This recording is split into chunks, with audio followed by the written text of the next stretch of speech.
It's wild how history can seem so settled. Like it's all in the books already, and then something tops up that changes everything. Yeah, you think you've got the whole picture, and then bam, some missing piece surfaces, and it's like looking into the abyss. Exactly. And that's what we're dealing with today. A truly horrific discovery at Kinder-KZ Litzmannstadt. Litzmannstadt, right? Right. The Nazi concentration camp they called Little Auschwitz during World War II. Little Auschwitz, just that name sends chills down your spine. And it was specifically for children. Yeah, specifically for children. Hard to even grasp that. We're going deep on this one today, folks. A deep dive into this recent discovery at Litzmannstadt. This isn't just rehashing the Holocaust. This is something else entirely. Right. It's about facing a particularly dark chapter, a camp, where the victims were exclusively children. And what makes this deep dive even more crucial is the source the information is coming directly from the Institute of National Remembrance. The IPN, yeah. Okay.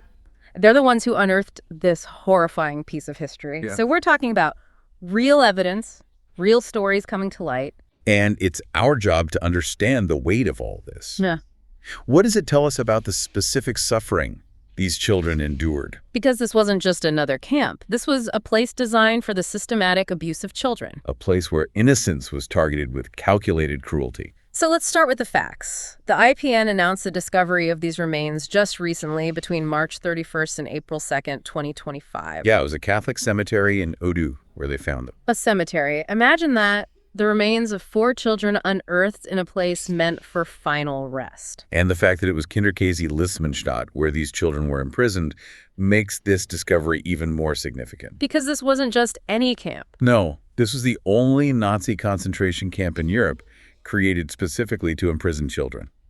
That's a chilling fact. Absolutely chilling. And what's even more heartbreaking is that one of these young victims has been identified. 12-year-old Teresa Jakopelska. Her story is a testament to the depths of depravity within that camp. Her story is one of targeted brutality.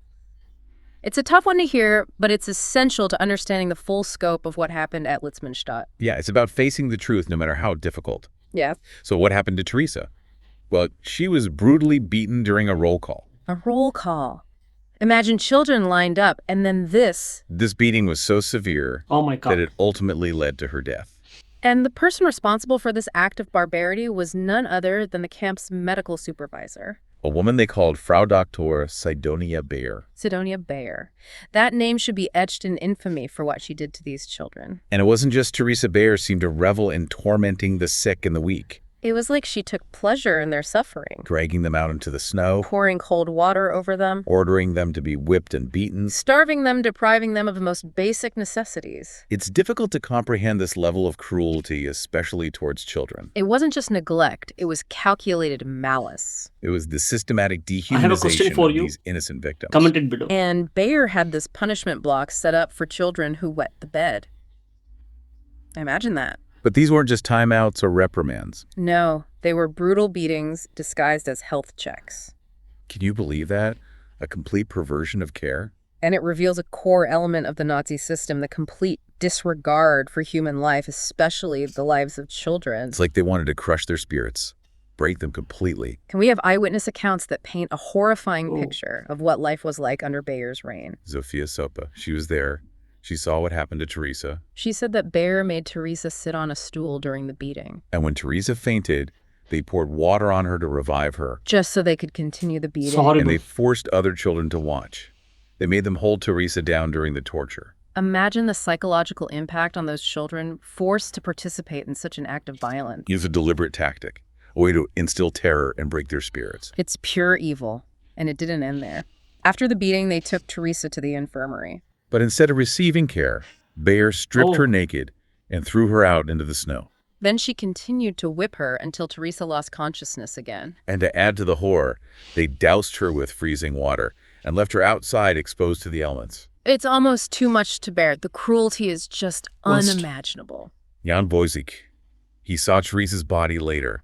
He described it as covered in ice crystals. With blood coming from her mouth, nose, and ears. Her face frozen in a grimace of pain. It's a detail that stays with you. It's a stark reminder of the human cost of this ideology. A reminder that these weren't just statistics. These were children, real children, who suffered unimaginable horrors.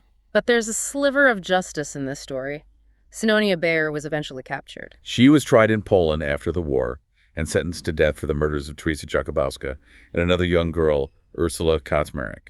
A small measure of accountability for such heinous crimes. It doesn't bring back the children, but it acknowledges the gravity of what happened. It shows that even decades later, justice can prevail. And it serves as a warning to future generations that such atrocities must never be forgotten or repeated. Now, along with Teresa's remains, they found 3 other children. Stanisuko Kurek Janos Duka and Leon Marzawa. These boys were a bit older, between 14 and 15. But their deaths were no less tragic. They died from disease and exhaustion in the boys' section of the camp. Their stories highlight the horrific conditions within Kinder-KZ Litzmannstadt. The rampant disease, lack of food, clothing, and sanitation. And the forced labor all contributed to an environment where survival was nearly impossible. It was systematic neglect, a form of cruelty in itself. Even if a child wasn't directly targeted by someone like Bayer, the camp itself was a death sentence. Let's talk about the camp itself. When was it established and what was its purpose? Kinder-KZ Litzmannstadt was established on December 11, 1942. 1942, right in the midst of the war. And it was under the direct orders of SS Chief Heinrich Himmler. Himmler, one of the architects of the Holocaust. The camp was located in Nazi-occupied Odu, and it was deliberately isolated from the adult population of the Odu ghetto. They built a high wooden fence to separate the children. And the purpose was clear: the incarceration and exploitation of children deemed undesirable by the Nazi regime. Undesirable, just children. Often their only crime was their ethnicity or the perceived political affiliation of their parents. It's sickening. And this camp quickly gained a horrifying nickname, Little Little Auschwitz. Auschwitz. A chilling comparison, but sadly an apt one. Because the death toll at Litzmannstadt was staggering, and the cruelty inflicted on the children was beyond comprehension. It may not have had the same industrial scale of killing as Auschwitz-Birkenau, But the deliberate targeting of children, the horrific conditions, and the sheer brutality earned it that grim title. Little Auschwitz, a place of unimaginable suffering. And the IPN has been very clear about the purpose of their work. They want to locate the remains of these children, identify them, and give them back their names. To restore their dignity in death. And these discoveries are just the beginning. Maybe. They believe there are more unmarked graves, Yeah. more stories waiting to be uncovered. This is about historical accountability. It's about making sure the world never forgets what happened at Litzmannstadt, It's about honoring the memory of these children who were robbed of their lives. and ensuring that future generations learn from the past. This has been a tough, deep dive, folks, but an important one. We've had to confront some truly horrific details. But these stories need to be told. We can't let them be forgotten. The story of Teresa Jakubowska is just one example of the suffering that took place at Litzmannstadt. But it's a powerful reminder of the human cost of hatred and intolerance. And it underscores the importance of fighting for justice and equality for all. Because these discoveries, even decades later, they change how we understand the Holocaust. What is your It thoughts wasn't just on this this abstract discovery? evil. It was made up Comment of it below. countless acts of cruelty and suffering. Real people, real children whose lives were stolen. By focusing on their stories, we gain a deeper, more human understanding of this tragedy. And it challenges us to consider what we can do to prevent such horrors from happening again. So we leave you with this question. What does it mean to uncover these stories all these years later? How does remembering the suffering of these children shape our understanding of history? And what is our responsibility to the future? It's a heavy question, but one worth pondering. Because in remembering, we honor their memory and we commit to building a better world. A world where such atrocities are never repeated. Thanks.